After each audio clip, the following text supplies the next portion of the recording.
How many times have we read comments that go something like this? Purchasing a manufactured home in a community is a waste of money. You're better off purchasing land and putting a manufactured home on it. So, is that true? Well, I'll tell you what, in my opinion, it's nothing more than opening up a hornet's nest. Let me go ahead and explain.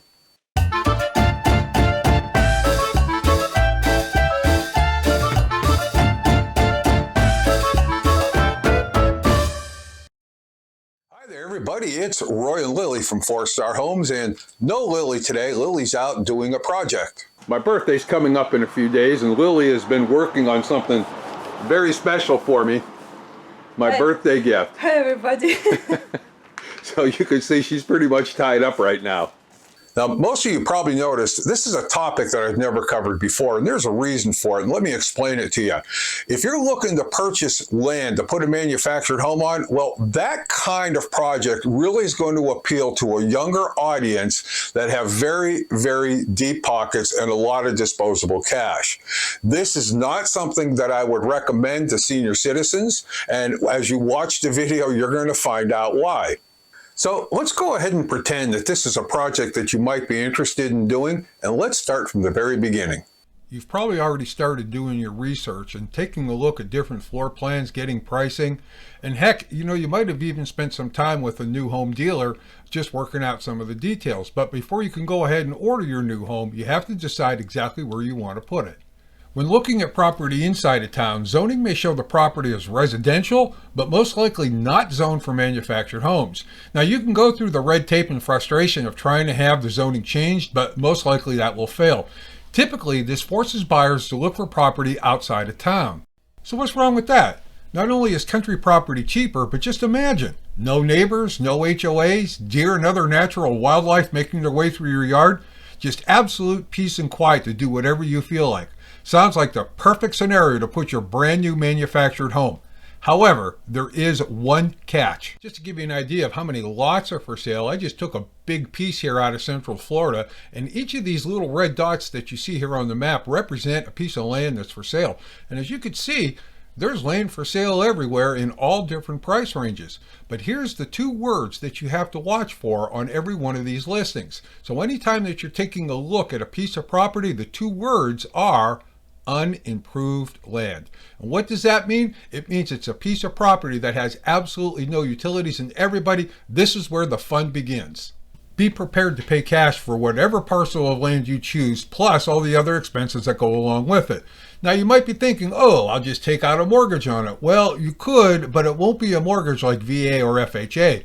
What you're applying for is a land loan, and they are not that easy to get. Why? Because these loans have a much higher than average default rate, and banks don't want to get stuck with land that they'll never sell. So getting one of these loans is difficult, and there is always a good chance that your loan will be declined. So like I said, be prepared to pay cash up front. And this is just a start. Get used to doing this because there's a lot more to go. Unless you have extensive contracting experience, you're going to need to hire a general contractor. This is the individual that's going to take charge of your entire project, with him and his team doing a lot of the work, but also being able to subcontract the work that they can't do. Now, obviously, he's going to want a little bit of this up front too. One of the first things you'll need to figure out is whether or not you can receive city water and sewer. That's going to be determined by how far the water lines are from your home. If they're close, count your blessings. You're still going to pay, but you'll only be charged by the foot to run those lines to your home. If you can't get city water, well, be prepared to dig a well and install a septic tank. Now, your contractor, he may suggest to go ahead and have the land surveyed. So for what purpose would that serve? Well, there's a lot of different purposes, but some of the most obvious are, number one, they'll go ahead and put markers, which will establish your exact property lines. It'll also help to determine how level your land is, and it's also going to assist in determining how much land needs to be cleared out in order to put your house, the septic tank, and the well if you need it. Oh yeah, that again. Now that we have the boundary set, we can begin to clear the land of all the bushes and trees. The amount of cleared land you need is determined by the size of the home you plan on installing and the orientation. For example, where do you want your front door facing, or where do you want your driveway placed, are just two of the things that need to be considered. Typically, you'll be looking at an expense of about $2,500 to $4,000 to have this done. After clearing the land, it will need to be leveled. Many times this may require a truckload of dirt fill, at additional cost. If you weren't lucky enough to get city water and sewer, well, then it's time to start digging your well. These companies specialize in digging wells, and they generally charge by the foot.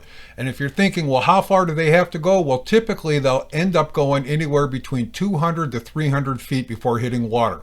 Now that you have water coming in, it needs a place to go after you use it, and that's the septic tank. This all starts by digging a big hole in order to properly bury the tank. The county you are buying in may have different codes or restrictions concerning septic tanks, but you can count on a tank starting at about $1,500 and going up from there. Now, none of that includes the excavation and everything else needed to run the lines from your home to the tank. You could probably plan on spending at least $4,000 for this job, but depending on codes, I've heard of tanks running upwards of $10,000 or even a bit more. Are you starting to get the gist of this? But wait, there's more fun in store and it's not getting any cheaper. Obviously, your home is going to need electric. Electric is connected to your home by your local electric company, and that's going to be determined by how far your home is from the nearest electrical connection. Believe me, these guys don't come cheap. If the nearest power lines are close, you may get off lucky. If not, it may cost you. There may be other items that need to be paid for, such as a new pole or maybe an additional transformer. And if you want lines run underground, that's going to cost additional. Oh, one last thing. I'm guessing that you're probably going to want internet. If so, your local cable company will need to run similar lines, so that's another cost you'll need to prepare for. Don't put your wallet away yet. Cement is another material that has seen drastic price increases over the past year. You're going to need cement for what's called footers or pads. These pads are imperative in order to make sure that your home is securely set and correctly leveled. In addition, you need to consider other things such as driveways, sidewalks, patios, or even if you're considering putting up a shed. When working in cement, you're charged by what's called a yard.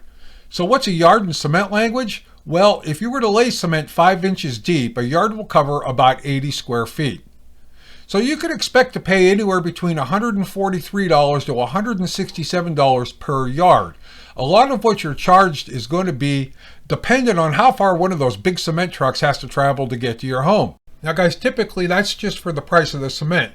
I'm going to take it for granted that the guys you see in this video aren't working for free, so be prepared to pay additional labor and material charges or whatever else is needed to complete your job. I don't know, are we done yet? No, it's not over yet, because the one subject that I didn't bring up through this video is the subject of permits. Every single step of the way is going to require a separate permit and a separate inspection. It's permit after permit after permit and inspection after inspection.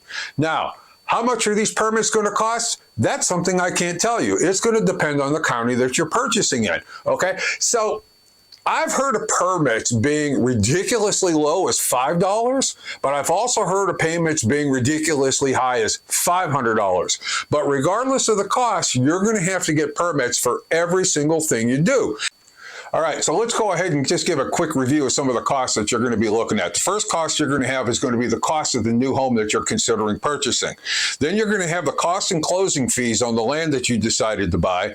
Then you're going to have your general contractor fees, your subcontractor costs, material costs, utility company costs, permit costs. And then once your house is set up, you're probably going to have some miscellaneous costs associated with plumbers and electricians in order to have the electricity correctly installed to your house and the plumbing set up. And then obviously there's some extras that you're probably considering too. How about a carport? How about a storage shed? All of those are going to need to be paid for. So really, when you stop and think about it, this is a prepare for the worst and hope for the best.